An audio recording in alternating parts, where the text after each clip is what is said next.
C'est ça le chef-d'œuvre que tu voulais me montrer? Il y a même pas une ligne de scénario dans ton truc. Bah, je regrette. Il y a un scénario, et d'une, et de deux, on est face à une force philosophique majeure dans ce jeu vidéo.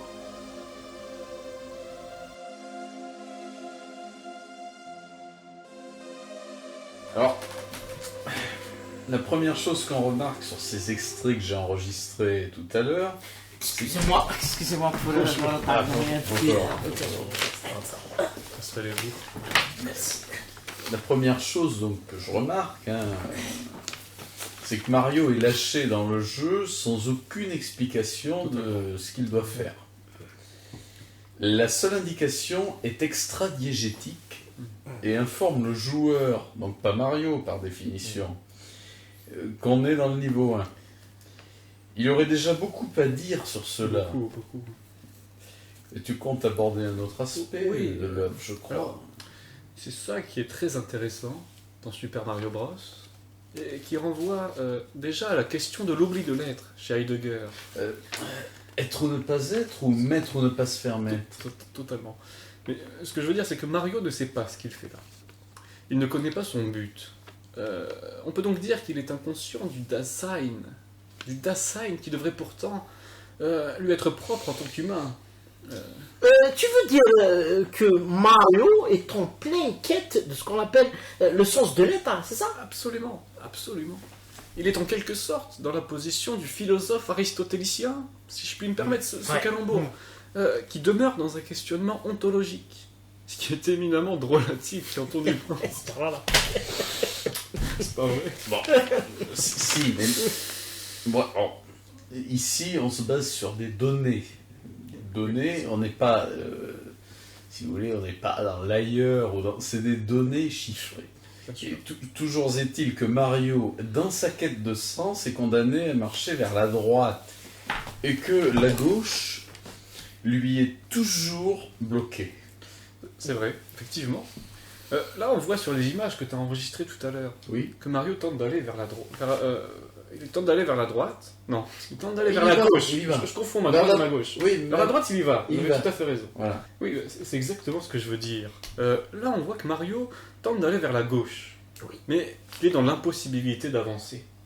On remarque aussi que lorsque il tente d'aller vers la droite, le monde avance aussi vers la droite. Son monde, ou la représentation de son monde, si je puis dire, se délite, en somme. Donc, professeur, tu penses que vraiment le monde se délite, c'est ça? Le monde se délite, oui, au même titre que le temps d'ailleurs, comme on peut le voir en haut à droite de l'écran. On remarquera qu'il ne s'agit pas de secondes, que c'est beaucoup plus rapide que des secondes, la façon dont le temps se passe. Cette fois, le créateur du jeu, Shigeru Miyamoto, a voulu mettre en exergue le principe de durée bergsonienne. Comme vous pouvez le voir dans la relativité de Super Mario Bros., la mesure du temps est différente de celle de notre monde. Elle est plus rapide. Jusque-là, je te suis. Moi aussi, je te suis, Oui. mais là, je dois pisser, hein. C'est une excuse. Il est pas bon ce chroniqueur. C'est la Je sais pas où est-ce chronique. qu'il faut trouver. Attends, c'est la chronique des années 2022. T'es pas en 80, mon vieux. On est de retour sur le plateau, donc voilà. Ce que je voulais dire, c'est que Mario et les petits personnages qu'il croise se meuvent à une vitesse qui ne me semble pas accélérée. Tout à fait.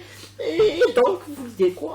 Ce que je veux dire, c'est qu'ainsi, on peut en déduire que, comme le fit Bergson, que le temps de la science n'est pas le temps de l'existence.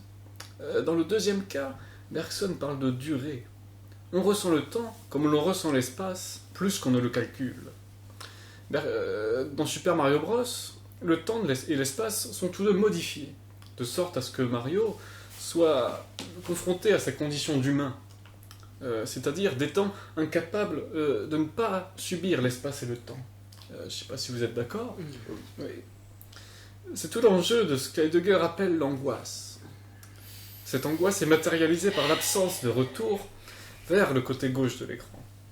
C'est la finitude, l'effondrement ontologique du monde, et donc la torture métaphysique qu'implique le Dasein. Oui, bon. derrière la solitude, il y a l'espoir. Oui, et c'est exactement ce que tu nous montres à travers ce deuxième extrait qui est en train de passer à l'écran et que tu as enregistré tout à l'heure. Absolument. On voit Mario s'élever au-dessus des limites de son monde, à tel point qu'il intègre l'emplacement de l'écran où sont notées les informations utiles aux joueurs habituellement. Vous connaissez ça. Le joueur éclairé reconnaît tout de suite la référence au théâtre épique de Bertolt Brecht. Et au Verfremdung Effect, donc. Celui qui n'est pas éclairé, qui n'a rien lu. Et il le comprend aussi, mais inconsciemment, je pense. Oui, c'est vrai. Donc le Verfremdung Effect, qui selon le dramaturge, sert à la désaliénation du spectateur, ou ici du joueur. Hein. Donc là, vous voulez dire que nous sommes désaliénés grâce à ce jeu, n'est-ce pas? Oui, en tout cas, Mario est désaliéné. Il a atteint une forme supérieure même d'être au monde, ce que j'appellerais, en étant humble, hein. Et c'est mon terme, c'est un état d'assign. C'est d'une humilité incomparable. C'est humble. Et- c'est très humble. Mais le message philosophique de Shigeru Miyamoto serait donc nietzschéen. Totalement.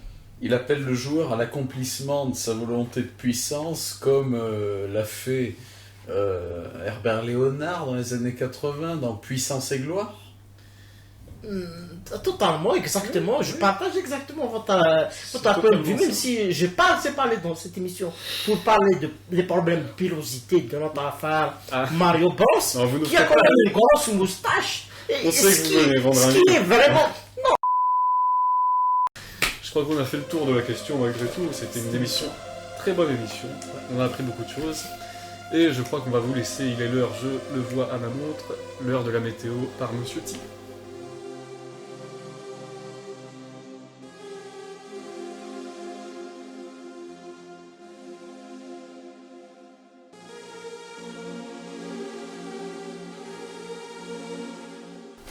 Excuse-moi.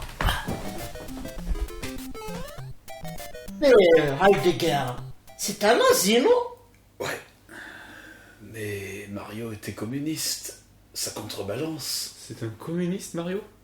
Ouais, regarde. J'ai des extraits de jeux vidéo qui le prouvent.